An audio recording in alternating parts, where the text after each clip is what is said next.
आणि आता वळूयात इतर बातम्यांकडे। मुंबईच्या महापौर आणि उपमहापौर पदासाठीच्या निवडणुकीच्या पार्श्वभूमीवर राजकीय हालचालींना वेग आलाय।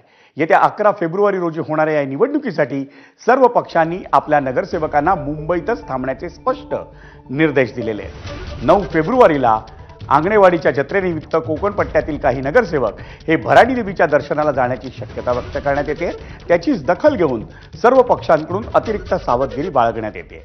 ठाकरेंच्या शिवसेनेनं तर स्पष्ट बहुमत नसतानाही खबरदारीचा पवित्रा घेऊन आपल्या नगरसेवकांना 15 फेब्रुवारीपर्यंत मुंबई न सोडण्याचे निर्देश दिले आहेत। महापौर निवडणूक तोंडावर असताना आपलं संख्याबळ अबाधित ठेवण्यासाठी सर्व पक्षांनी नगरसेवकांवर लक्ष केंद्रित केल्याचं चित्र आहे। महापौर आणि उपमहापौर पदाच्या निवडणुकीमुळे पुढील काही दिवस मुंबईत राजकीय घडामोडींना अधिक वेग येण्याची शक्यता आहे।